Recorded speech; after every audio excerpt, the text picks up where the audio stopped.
Today we're going to be continuing with chapter 5, and we're going to be discussing different types of common steady state engineering devices. So some of these devices you've seen before in the world, some of them we talked about a little bit in class, and some of them I imagine will be new.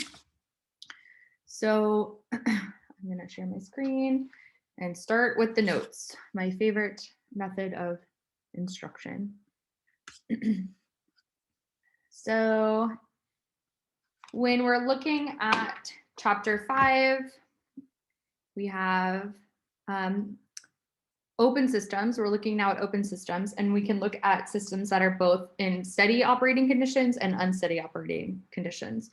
So for today's lecture, we're going to be looking at steady operating conditions. So this is chapter 5, and then common steady flow engineering devices, common steady flow engineering devices.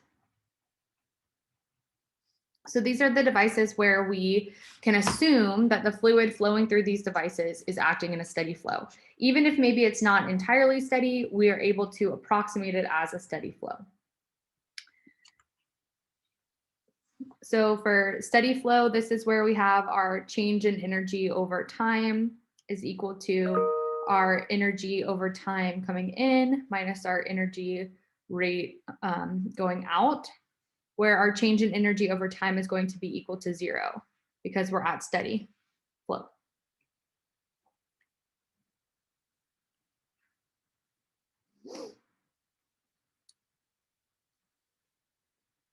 So we're discussing devices where our change in energy over time throughout our control volume is negligible, and therefore this equation we typically look at is our energy over time coming in must equal our energy over time coming out.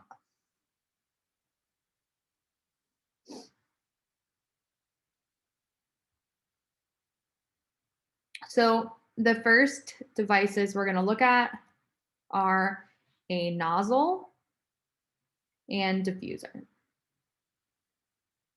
These are on page 229 in the 8th edition. Chokesha, and I think it's 226. Let me double check that. Yep, 226 in the 9th edition. Page 226 in the 9th edition.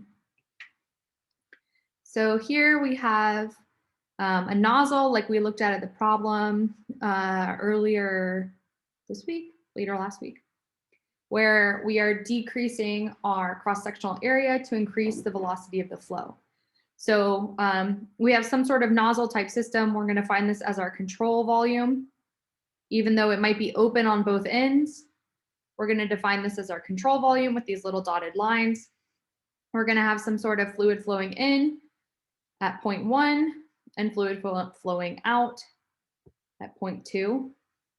So as our fluid is flowing, the cross-sectional area is getting smaller, the velocity is increasing. So the point of a nozzle, this is a nozzle, the point of a nozzle is to increase the velocity at 0.2 much greater than the velocity at 0.1.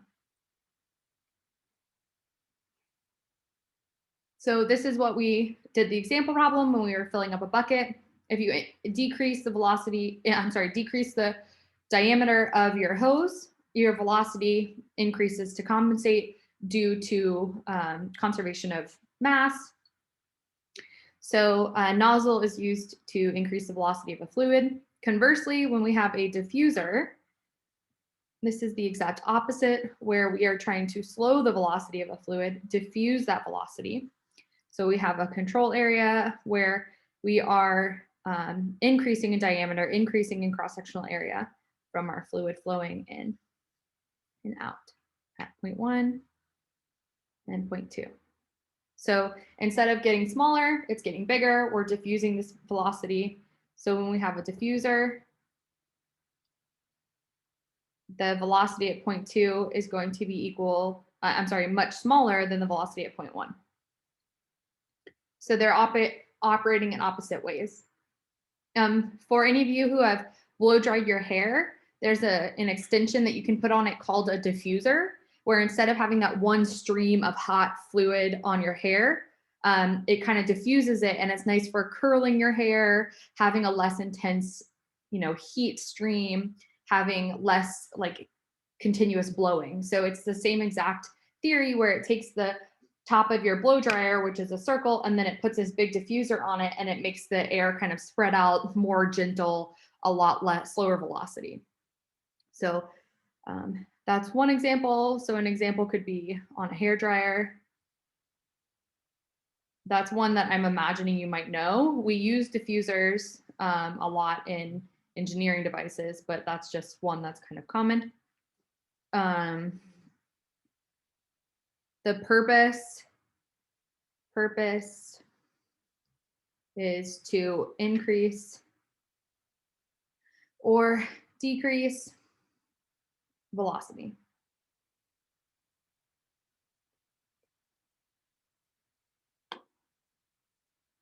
In the book, it discusses what sort of considerations for all of these 6 systems I'm going to talk about. It discusses which considerations you can make in terms of potential energy, kinetic energy, work, heat. What of these are typically negligible? And we're going to do some example problems, but for now, please make sure that you're reading each of these sections. I think in total, it's only like 11 pages. So please just read through it. Maybe take your own notes, reading through them. It gives you kind of schematics of the nozzles and diffusers. It gives you more information. A lot of times it'll show like a real world example. So this is on a jet engine, and you can see that it's a diffuser on a jet engine. So I think the book does a nice job of going through each of these steady flow systems. All right.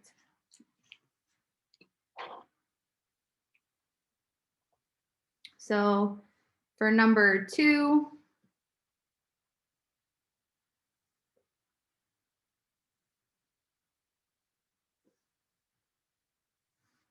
for the second type of steady flow engineering device, we're going to look at turbines and compressors. These are on page 232 in the 8th edition and page 229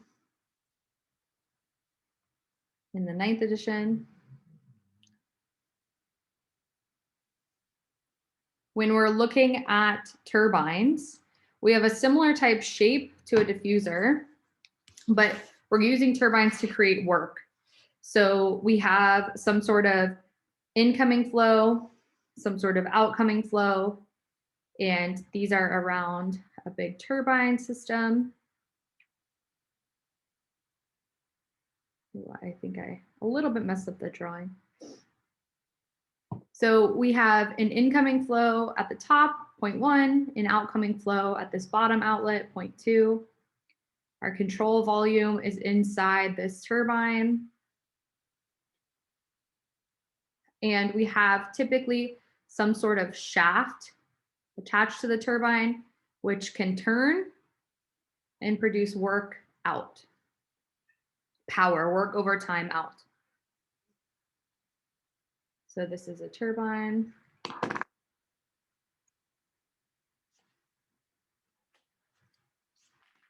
So a lot of times turbines will inside have a big blades, a lot of waffles in them.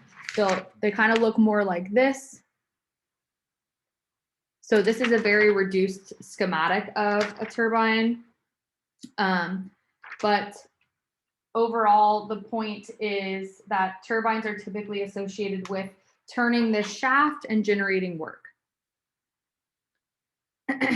When we're looking at a compressor, the purpose of a compressor is to compress the fluid. So work is coming in to take a fluid stream and compress it. So we have a similar type of schematic where we have something incoming, something outgoing, and then I'm going to try to draw that the horn again. It's not as easy as I thought it would be. The drawings on my notes look much better, but I think you're getting the idea. So our control volume is still this compressor itself. We have our fluid coming in, our fluid now compressed, that is going out at 0.2. And we still have a shaft here that has work that is being done, power being put in to turn our incoming fluid into a compressed fluid, such as compressed air. Some of you, if you've worked at a site, maybe like a mechanic site or any site with like big machinery, you'll see that there's a bunch of compressed air systems. So we use compressed air in a bunch of different ways. And the way that we get compressed air is by using a compressor. And we have to put in power to compress that air. So this is a compressor. Oh, did I? Shoot, I think I forgot to. Oh no, I am recording. Okay, good. All right. The purpose of turbines and compressors, purpose is to generate power,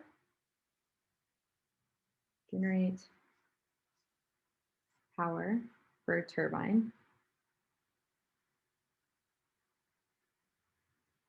and compress fluid for a compressor.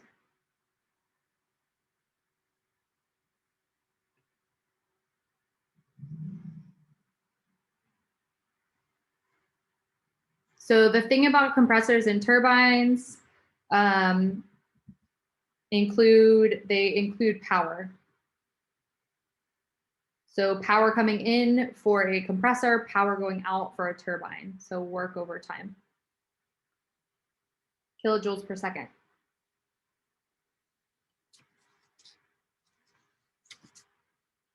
All right.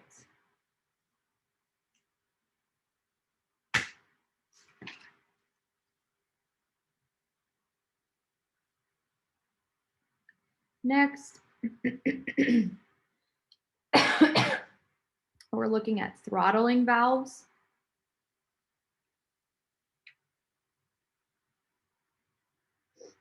These are on page 234 in the 8th edition and page 232 in the 9th. So we have some sort of flow in like a pipe or a duct.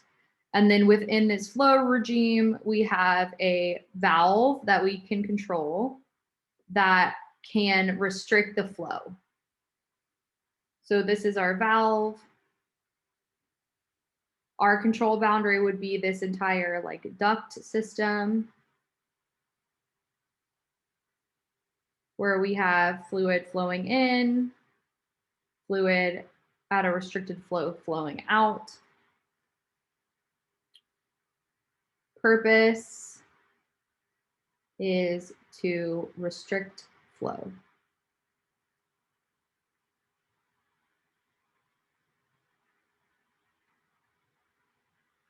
This is often a single stream.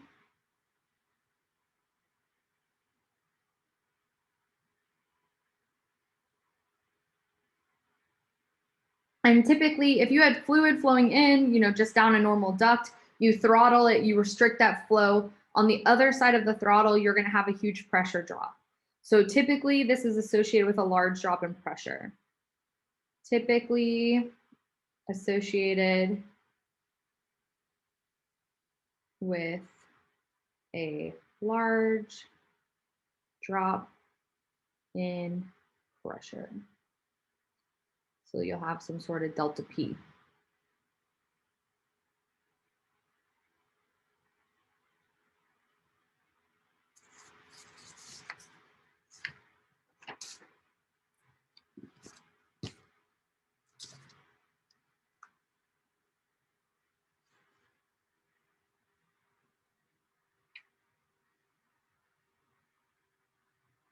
All right.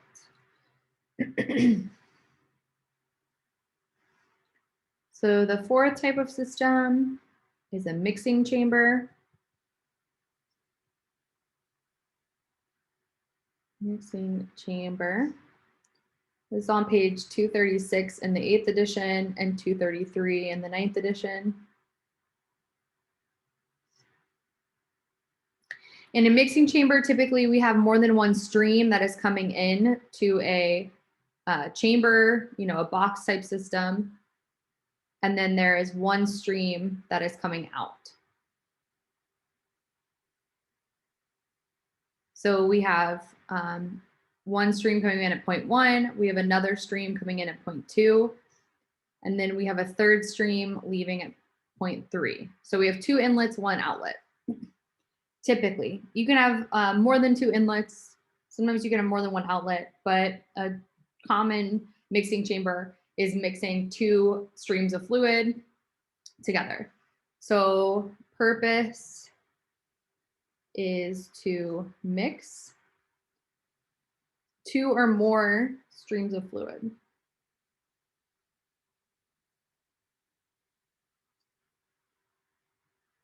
So an example of this would be the elbow joint.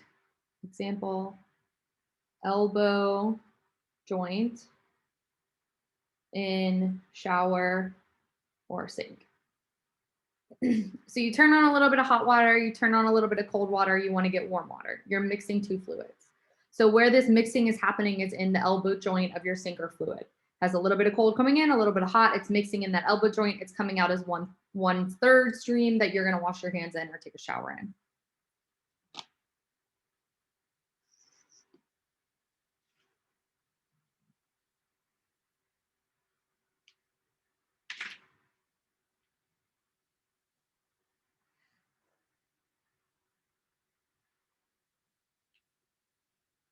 Okay. The 5th steady flow engineering device is a heat exchanger.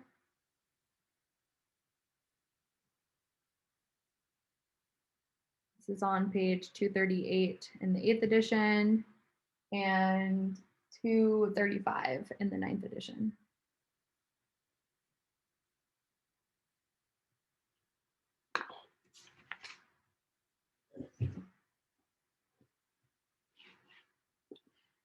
Oh yeah, sorry, I should have done the control volume. Yeah, it's just this box. This would be the control volume.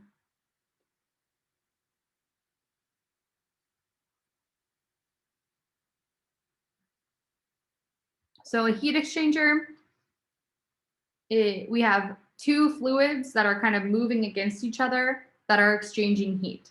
So we have an incoming fluid and an outgoing fluid, and we have an incoming fluid and an outgoing fluid. So this one of the incoming fluids typically will kind of circle around the heat exchanger to allow for as much surface area and heat exchange as possible. So this is typically the one that is heating up or cooling down. And the other incoming fluid is going to be incoming directly into the heat exchanger like box system. So looks something like this. You can maybe see a little bit better in the figure here what I'm trying to draw. So we have a box and there's the box itself is holding fluid, and then there's a stream that's coming in at a second point. So it's kind of hard in 2D, but hopefully some of you are at least somewhat familiar with heat exchangers. So our control volume, we can have 2 control volumes. The one that is typical for the heat exchanger itself would be this entire heat exchanger system.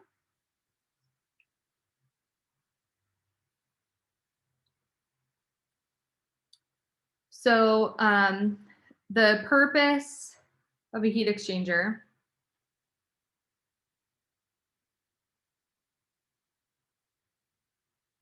is to exchange heat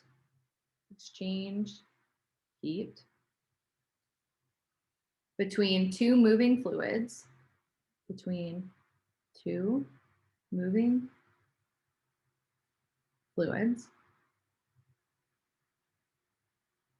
without mixing.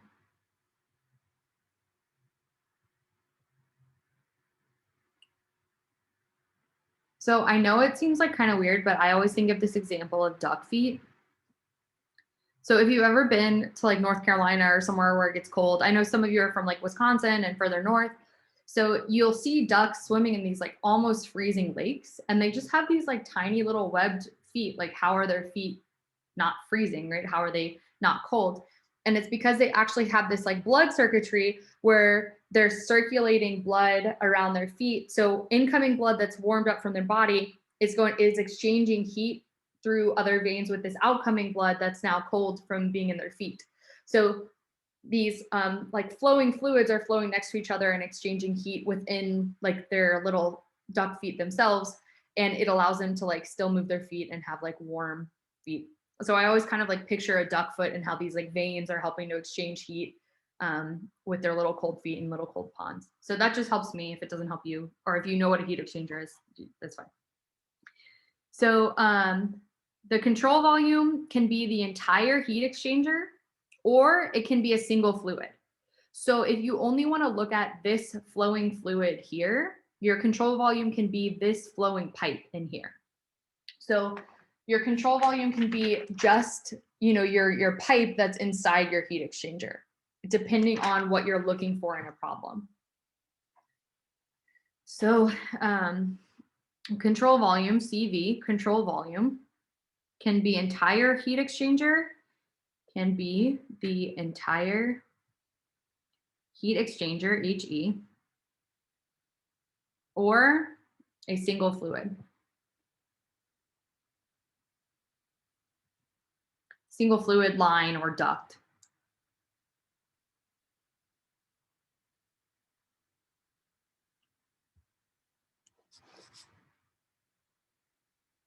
So if you define your control volume as this entire heat exchanger, the heat box itself, this heat exchanger overall, is typically not losing any heat. It's very well insulated.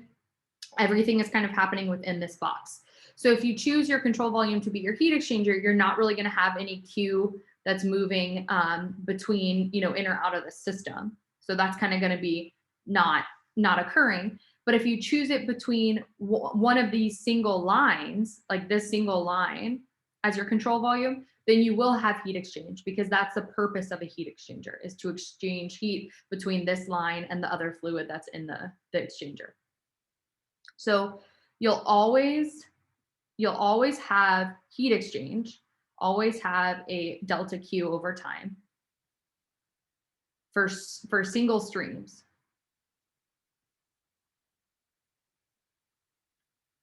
But typically you won't have a heat exchange for the whole box. But typically, no heat exchange, delta Q over time, for whole box, or like whole HE system.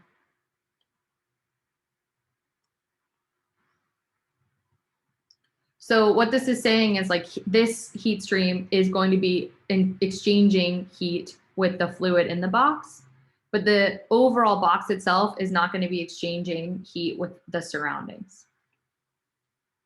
So like, no.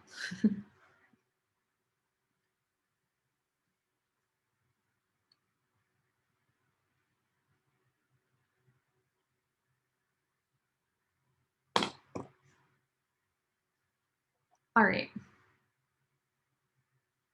The last steady flow system are pipe and duct flow. This is on page 240 in the 8th edition and 237 in the 9th. So typically we'll have just some sort of like pipe or duct where there's fluid that's flowing through this pipe or duct. And our control boundary is just the pipe or the duct itself. So an example of pipe or duct flow would be an HVAC system, right? So heating and cooling system, air conditioning. You have all that duct work, you know, in buildings, in your houses.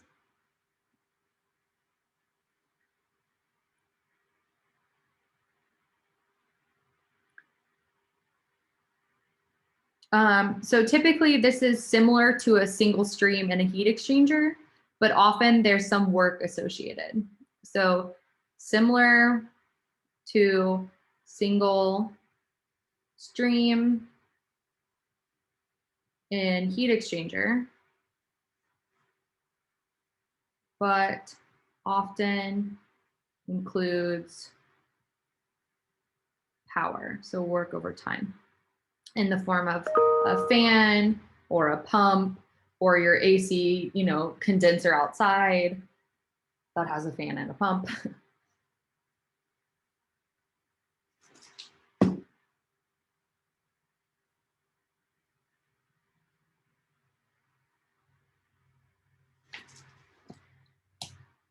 So overall, it's similar to this single stream in here, right? You have a duct flowing through somewhere that's exchanging heat. This is in a set little heat exchanger box, but the same type of system happens in like a room. So if you defined your control volume as a room and you had, you know, cold air flowing through an air conditioning duct, warmer air mixing with it, they're exchanging heat. It's kind of a similar system when you're looking at just a single stream in the heat exchanger, but the air conditioner often includes some sort of pump or fan or turbine that supplies work.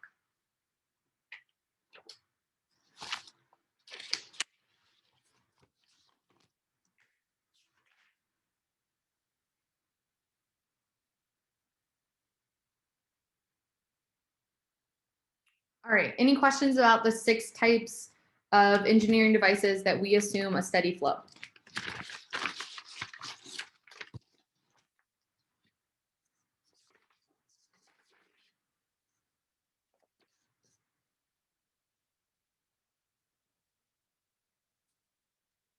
They're pretty straightforward, right?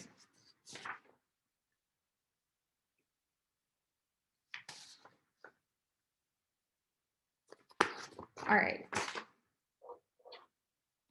Then I'm going to work an example problem. So this is example 5-10, and it's about the cooling of refrigerant R134A by water. So just looking at the title, you're going to be cooling off a stream of refrigerant R134A using water. What sort of system do you think that we're going to be looking at? Heat exchanger. Yeah, a heat exchanger. So we're having 2 fluids. We're assuming, we don't really know, but we're assuming there's no mixing. If there was mixing, it would be something more like a mixing chamber. But for this one, we're going to be cooling off the R134A using a heat exchanger. So for the problem, we have R134A is to be cooled by water in a condenser.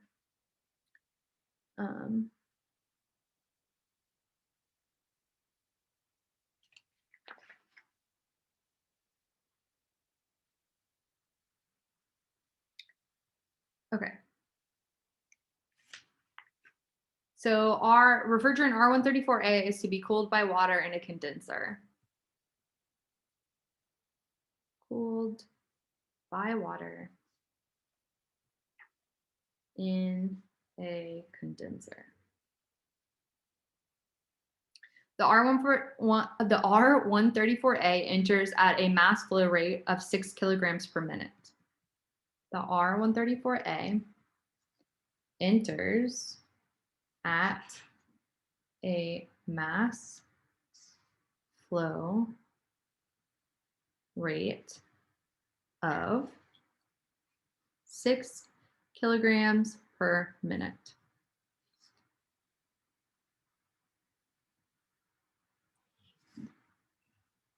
Oh, 6 kilograms per minute and, 1 megapascal and 70 degrees Celsius. It leaves at 35 degrees Celsius.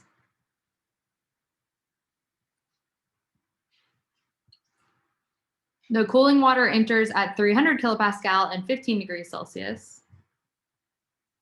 The cooling water enters at 300 kilopascal and 15 degrees Celsius and leaves at 25 degrees Celsius.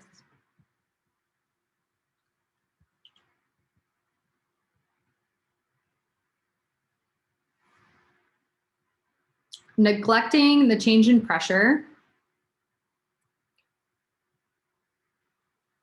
Neglecting the change in pressure. Determine A, the mass flow rate of cooling water required.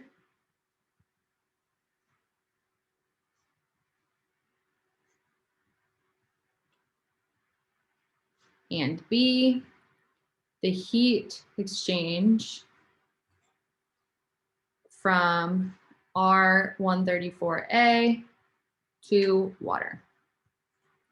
R134A is to be cooled by water in a condenser. The R134A enters at a mass flow rate of 6 kilograms per minute and 1 megapascal and 70 degrees Celsius. It leaves at 35 degrees Celsius. The cooling water enters at 300 kilopascal and 15 degrees Celsius and leaves at 25 degrees Celsius. Neglecting the change in pressure, determine the mass flow rate of cooling water that is required and the heat transfer over time, heat transfer rate from R134A to water. So we have a heat exchanger that's acting as a condenser. So we have our heat exchanger. It's this, nice little box here.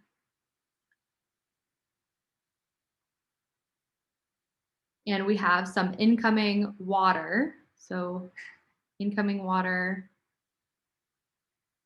some outgoing water. So we're going to call this 0.1 and 0.2. And then we have our refrigerant that is coming in, and it's going to kind of sneak around here, come out, come in, sneak around, go out, and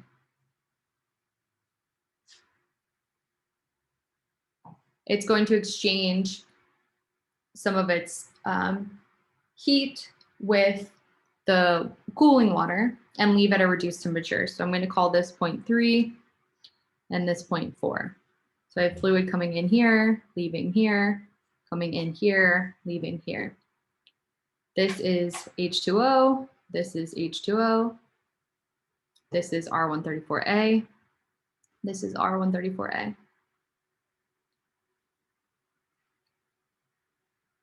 So R134A coming in is at 70 degrees Celsius and 1 megapascal.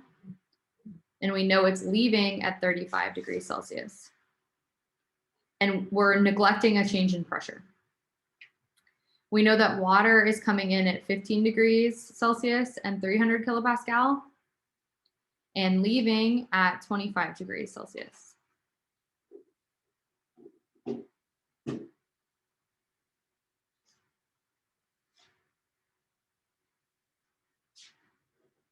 So we know that this is a heat exchanger, which means that this is a steady flow system, device, whatever, steady flow system. And we're defining our control volume to be the heat exchanger itself, not just the refrigerant line.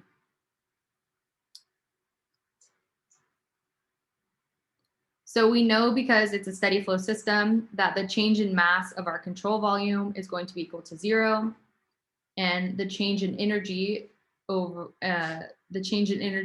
time of our control volume system is going to be equal to 0.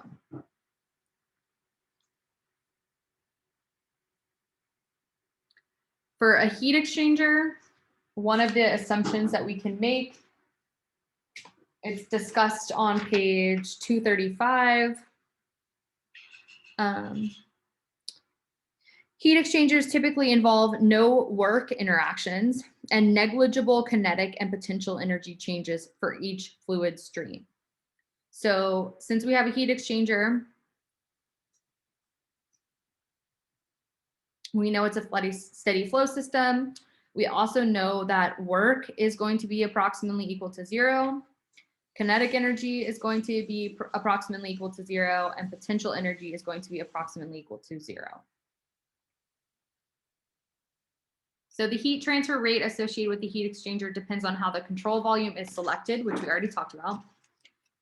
And when we select our entire control boundary to be the heat exchanger itself, then we have a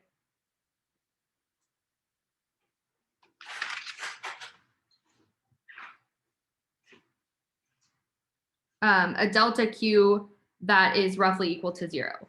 So our delta Q for whole heat exchanger, CV equals heat exchanger, is going to be equal to 0. So we're saying this heat exchanger itself is going to have a very low amount of exchange between the heat exchanger and the system. When we look at part B, we're going to look specifically at the heat exchange between the flow of R134A and the water itself. So we will include a heat exchange for part B. We'll kind of redefine what we're looking at. All right.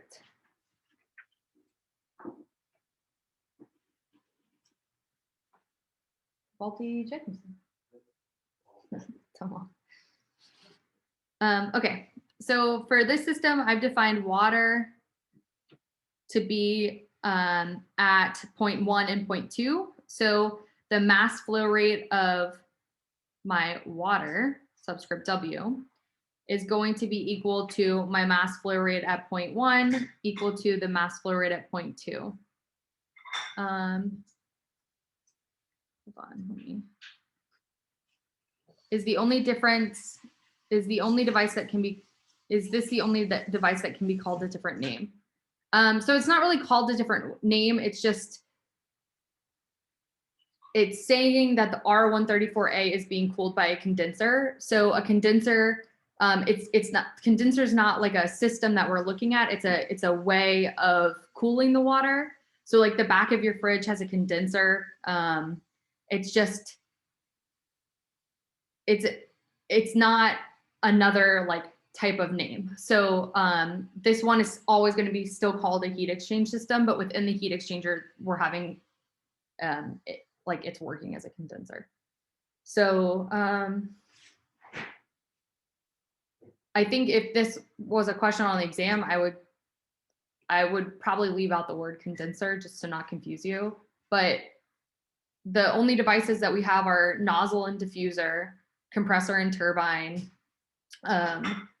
your throttling valve, your mixing chamber, your heat exchanger, and your pipe and duct flow. So none of those are condenser, so that wouldn't even really be an option. But condenser is just a way of using refrigerant to like cool something off. Drop my pen. Okay, other questions?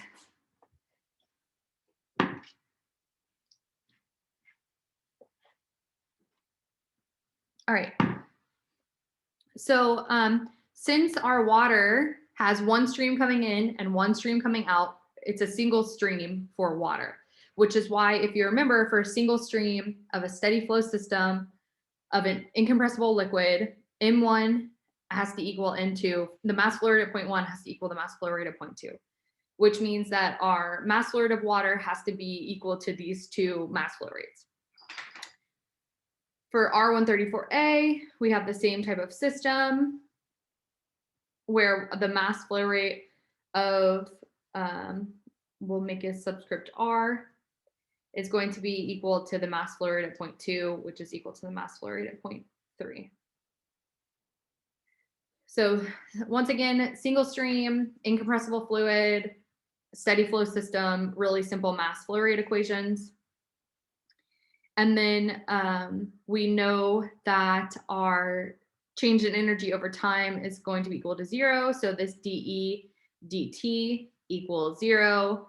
which equals E, our energy over time coming in minus our energy over time coming out, which just becomes, for all steady flow systems, our E in has to equal our E out.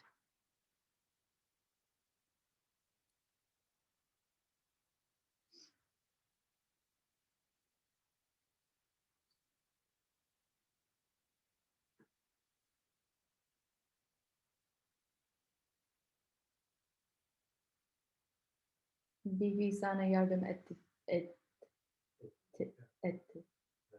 etmiyor.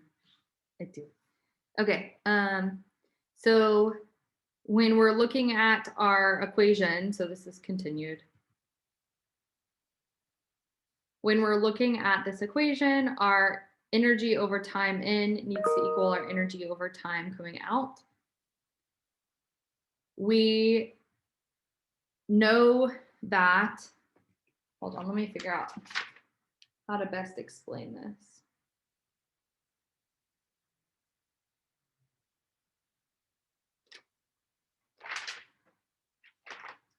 All right, so we're gonna have this as our change in kinetic energy plus our change in potential energy plus our change in, hold on, let me figure out the best way to do this to not confuse anybody.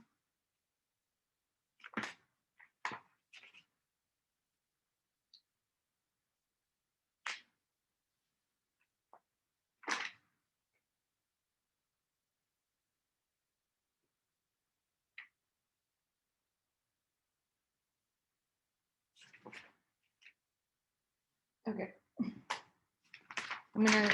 I'm gonna take a step back just to, in my own notes, I skipped forward and I don't think that's a good idea. So, all right, so if you remember, the equation for this would be our heat coming in over time plus our work coming in over time plus the summation of all of our inlet points with our mass flow rate times our specific energy, or this could also be a theta.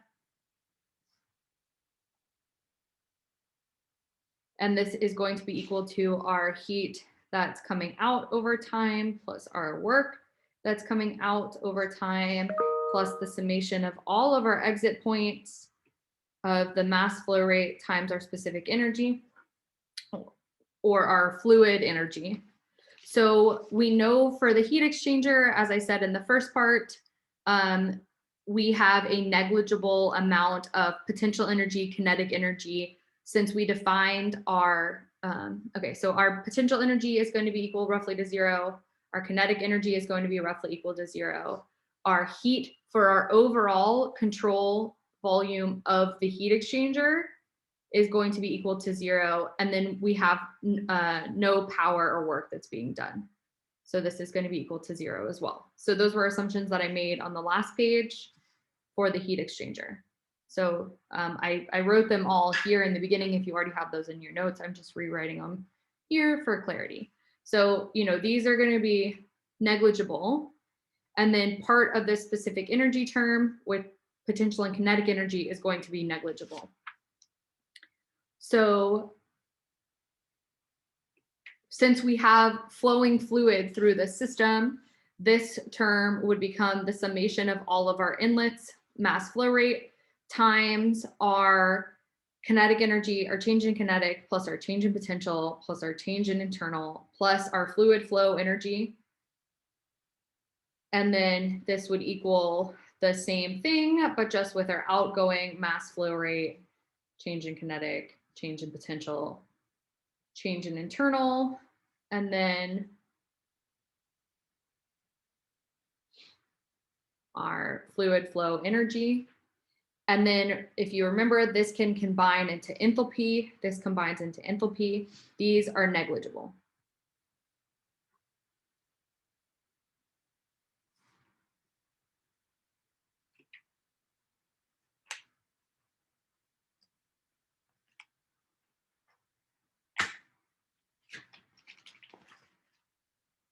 So in the solution to this problem, it just writes right off the bat, it writes E over time in equals E over time out, which is equal to our mass flow rate at 0.1, our enthalpy at 0.1, plus our mass flow rate at 0.3 times our enthalpy at 0.3 has to equal to our mass flow rate at 0.2, enthalpy at 0.2, plus our mass flow rate at 0.4 times our enthalpy at 0.4.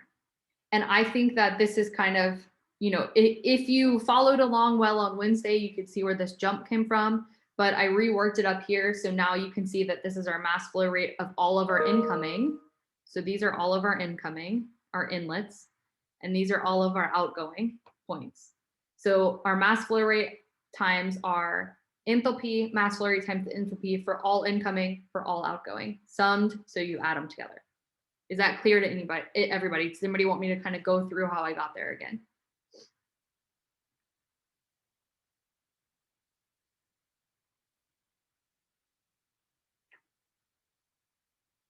Okay, so when we're looking at our system here, we have water coming in at 0.1, we have refrigerant coming in at 0.3.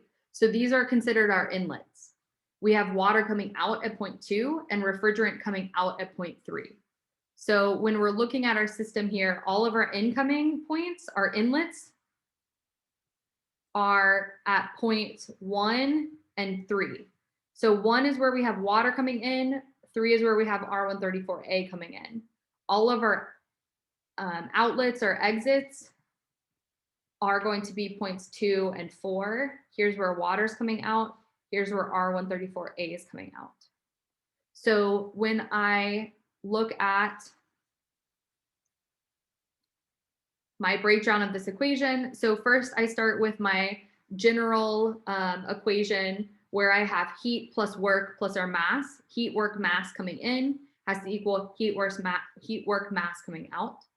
And this specific energy here is for fluid energy. So it includes a fluid flow term. Especially all of these devices really typically have fluid that's flowing, which is why we're including this fluid flow term. So we have our typical kinetic, potential, and internal energy that we've been looking at for a long time. Now we've added, this is our fluid energy, we've added our flow energy. But for heat exchangers, and actually for a lot of these systems, kinetic and potential energy are pretty much negligible, which means that we have our mass flow rate of 0.1 times our change in internal energy plus pressure times volume at 0.1 for our incoming. And then it would be the same thing for our mass flow rate at 0.3 times our change in energy plus pressure times volume at 0.3. So this would be our incoming, but we know that this equation, enthalpy is equal to, these are specific, sorry. This is lowercase for those of you who don't. So our enthalpy is equal to our specific internal energy plus our pressure times our volume. This is specific volume here, I believe, since we're working all with a per mass term.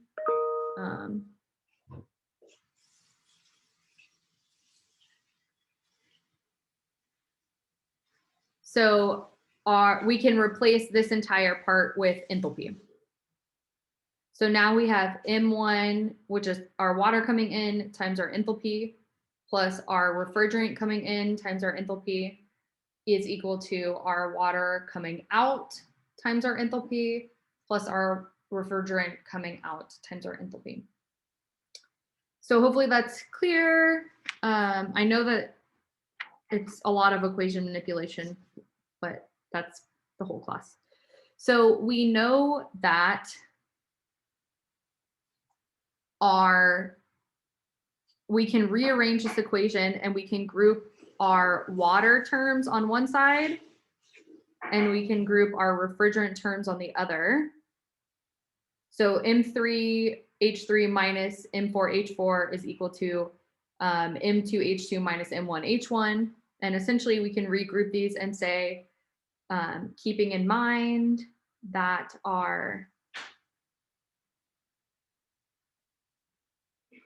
we are a single incompressible flow. So our mass flow rate of water is equal to our mass flow rate of 0.1 is equal to our mass flow rate at 0.2. And our mass flow rate of refrigerant is equal to our mass flow rate at 0.3 is equal to our mass flow rate at 0.4. So therefore, when we're rearranging, we can have our mass flow rate of water is equal to, or times enthalpy at 0.1 minus enthalpy at 0.2 is equal to the mass flow rate of refrigerant, which is our enthalpy of 0.4 minus our enthalpy of 0.3.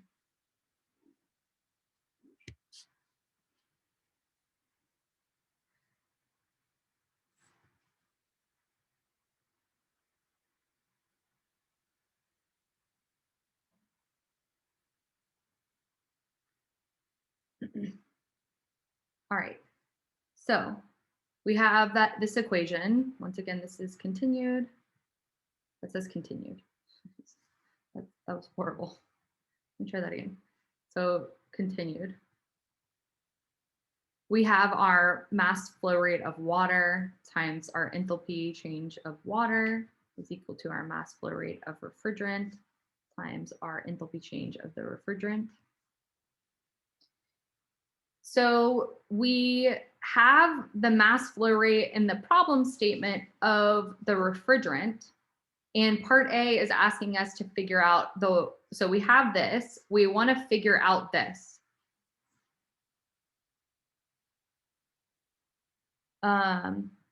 So if you move this over here, then it would be 1 minus 2. And if you move this over here, then it's 4 minus 3.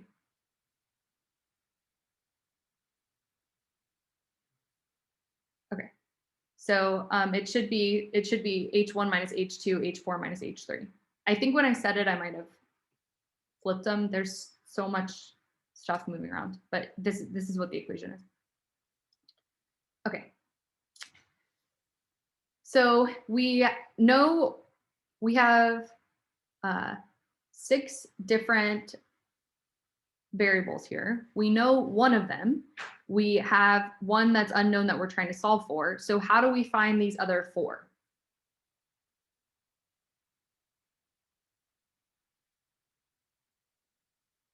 The table. Yep, the property tables. So we're still using those doggone tables. So for these tables, we're going to use our water tables, our water property tables. For these, we're going to use our R134A property tables. So for our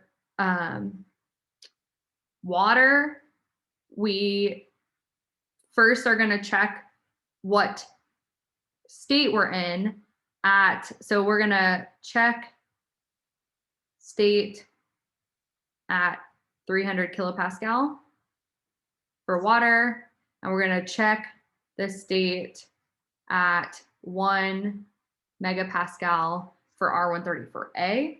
So first we're going to go to table A5 and see what our saturated temperature is to see if we can use our saturated liquid vapor table or if we need to use our superheated vapor or our compressed liquid. So at 300 degrees at 300 kilopascal for water in table A5,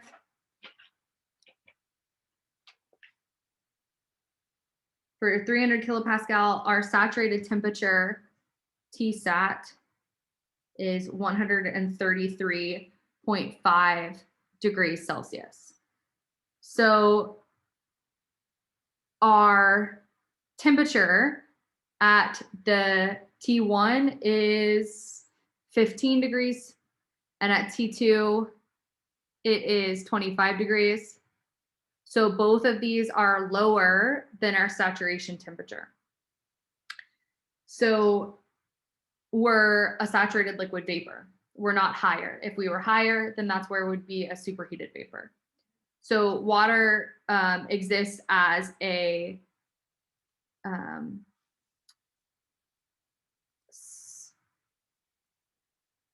so we know that we're below this saturated temperature. When we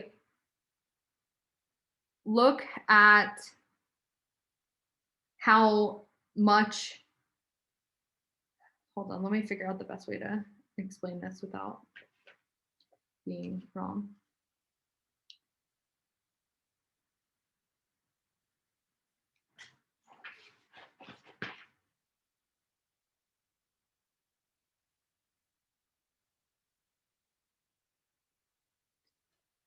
Okay, so when we are checking our state at 300 kilopascal, we can see that we're below our saturation temperature. And then when we look, we're way below our saturation temperature. We're like pretty cold water.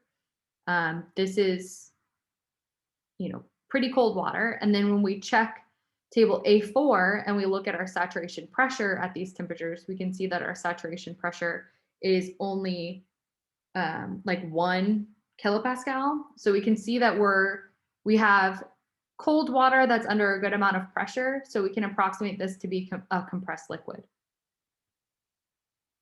Compressed liquids, I think, are one of the trickier ones. As you noticed, I don't really give them on exams because they don't really stand by themselves very well. But we know that this is well below the saturation temperature of water at 300 kilopascal. So we have cool water that's under pretty high pressure, which is the sign of a compressed liquid. So we could use table A7, except for when we go to table A7, we can see that there are no options for 300 kilopascal. So therefore, we're just going to use our subscript of F, our values with our subscript of F. All right. So this is for both the inlet and the exit. We're going to be a compressed liquid. When we're looking at R134A, oh shoot.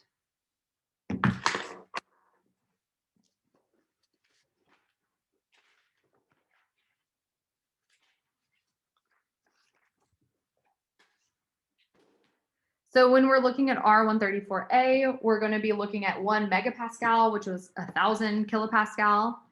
And we can look at table A13 first, or I'm sorry, A12 at 1,000 kilopascal, which is 1 megapascal. We can see that our Tsat at 1,000 kilopascal is 39.37 degrees Celsius. And our temperature at 0.1 is 70 degrees Celsius. And our temperature at 0.2 is 35 degrees Celsius. So our refrigerant enters the heat exchanger as this is 70, as a superheated vapor, right? Our temperature is higher than our Tsat. So we're a superheated vapor.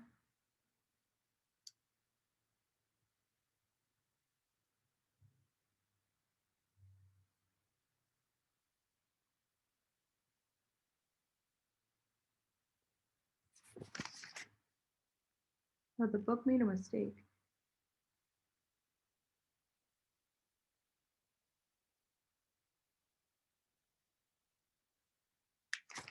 All right. Okay, so it comes in as a superheated vapor, and then when it leaves, it's at 35 degrees Celsius, which has a Psat of roughly 900 kilopascal. So our 1 megapascal is higher than our saturation pressure. So it leaves as a compressed liquid. We're not that much below the saturation temperature, but we're enough below it that at a higher pressure below our saturation temperature, we can estimate this to be a compressed liquid. So now we can look up at our T1 of, or let me write something else. So we can look up our H sub, or our H at 0.1 and our H at 0.2, which are water. These are going to be our HF at 15 degrees Celsius and our HF at 25 degrees Celsius. For our H sub 3 and H sub 4, this is going to be our H superheated vapor. So this will be at 70 degrees Celsius. There's no H or F determination. And then our H sub F at 35 degrees Celsius. So going back to the tables, so table A A4, table A4, our H sub F at 15 degrees Celsius is 62.982 kilojoules per kilogram. Our H sub F at 25 degrees is 104.83 kilojoules per kilogram. That's the next line down. And then switching back to A12 and A13. So A11 gives us our H sub F at 35 degrees. Ugh, there is no 35 degrees. So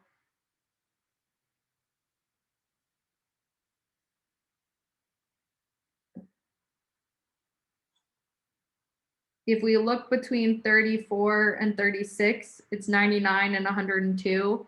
The book has already interpolated this. I wouldn't make you interpolate it. You could just kind of estimate it. But this is 100.88 kilojoules per kilogram.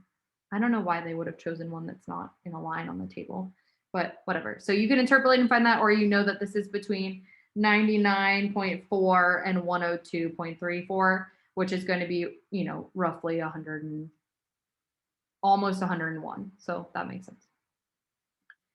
And then we can go to our superheated vapor table. So A13, look at 1 megapascal. At 1 megapascal, our H sub F, I'm sorry, just our H, there's no sub F.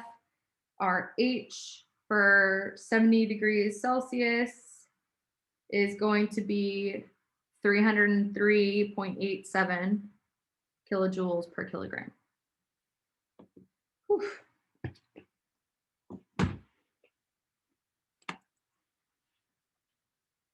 Okay. So now we have everything that we need to solve this problem. We have our mass flow rate of water, which we're trying to solve, is going to be multiplied by 62.982 minus 104.83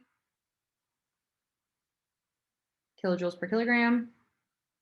This is equal to the mass flow rate of refrigerant, which we have as 6 kilograms per minute, I think. 6 kilograms per minute. And then our H3, it's our H4, 100.88 minus 303.87 kilojoules per kilogram. We can multiply these out. We would get kilojoules per minute and then kilojoules. So dividing by this side, you would get your mass flow rate of water to be 29.1 kilojoules per minute. If I don't tell you what units to supply, it's fine to give it to me in the easiest units that you have. So that's part A, that's our mass flow rate of water. Whew. Took enough time, right? Are there any questions about part A, about how we got here?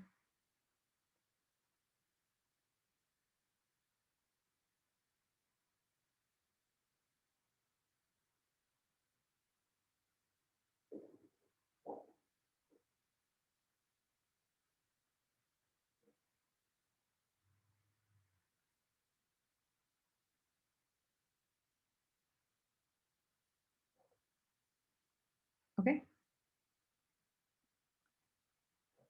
So for part B, this is where we are looking at the rate of heat transfer from our 134A to water. And in order for us to look at this, we have to change our control volume. So now we can change our control volume to either looking at the water or the refrigerant R134A. So we still have, our system here, our little box, and we can either choose this pipe that's running through, or we can choose the incoming and outgoing water in the overall heat exchanger. The book chooses to look at the volume occupied. You can choose either fluid, right? Either fluid that you want to look at, but for this problem, the book chooses to look at the volume occupied by water. So CV is equal to volume occupied by water.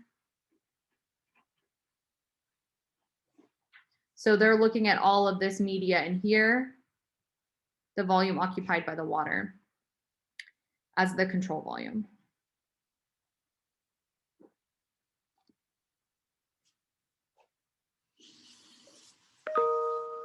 So one way of drawing it that's better than this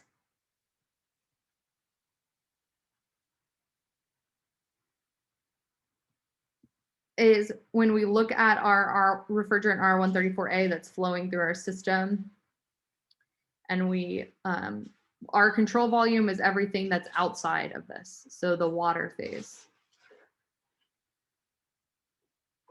in our box. So if we still have this box here, right?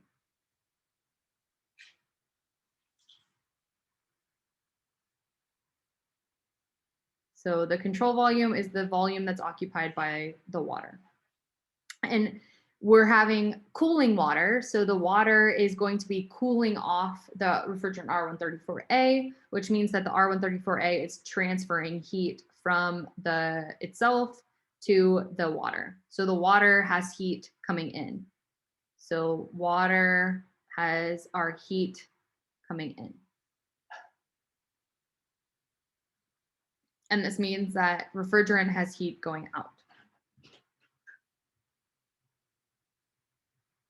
Okay, so this is still going to be a single, this is still a single stream steady flow system. All we did is change the control boundary.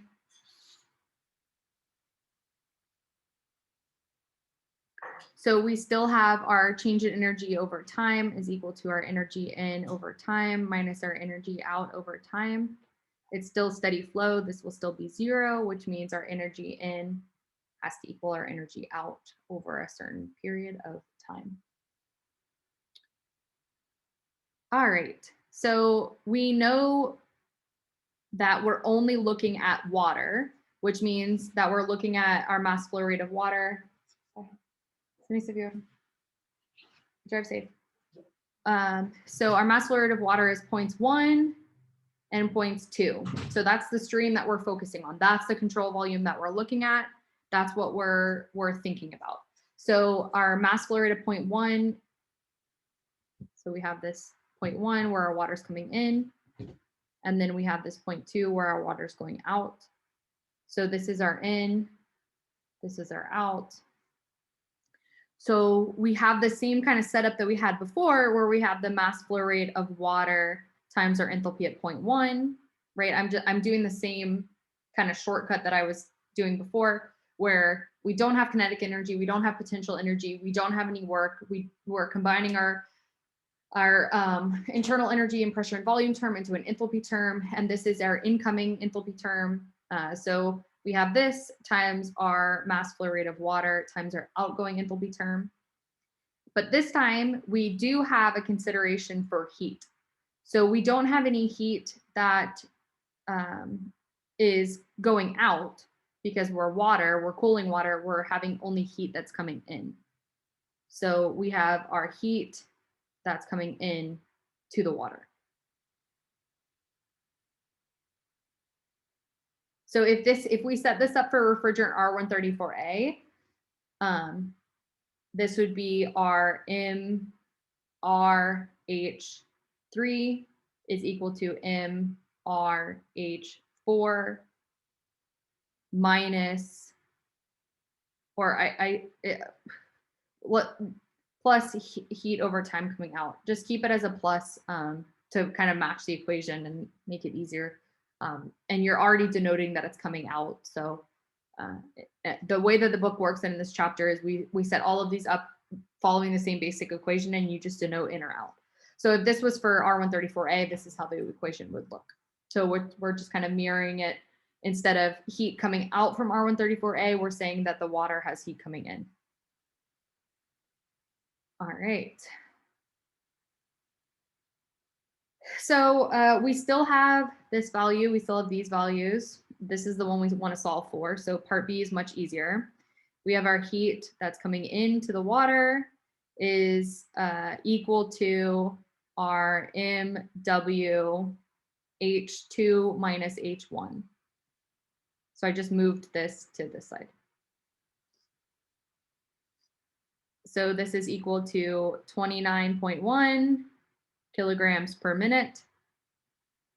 Our H2 is 104.83. Our H1 is 62.982. So 104.83 minus 62.982 kilojoules per kilogram. This works out to be 1,218 kilojoules per minute. Kilograms cancel, kilojoules per minute. Qn is energy over time, energy over time. So this is the amount of water that's coming from R134A. I'm sorry, the amount of energy over time that's coming from R134A to the water. Phew, okay, long problem. I think I really like this problem because it combines a lot of the aspects from this chapter, from previous chapters, from equation manipulation, from control volume. I think it's a really good problem in illustrating kind of just thermodynamics from what you've learned up until this point. So so Friday we'll have some in-person problem solving. You'll get to work on this a little bit more, not this problem, but these systems a little bit more. And then you'll have a homework that's looking at similar type of systems. Are there any questions about anything right now? This problem, homework, Friday, anything so far?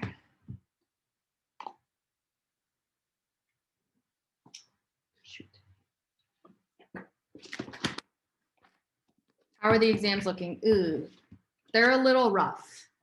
I've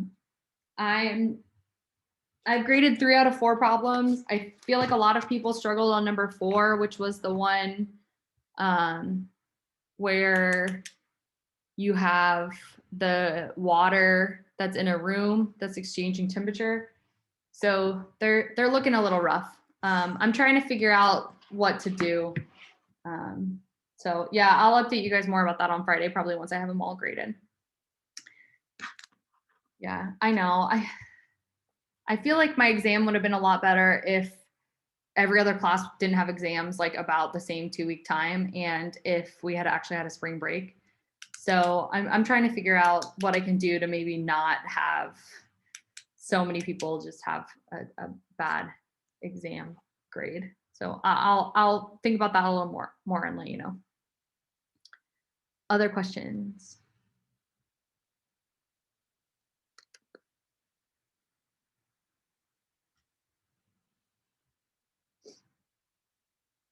All right, well then I will see you all on, yeah, this is where spring break would be, right? So I probably wouldn't curve because there are some people who have done really well. So I don't typically do curves. I feel like there should be some learning experience involved. So I might give you like a credit to correct a couple problems or something, but I'm going to think about it a little bit more.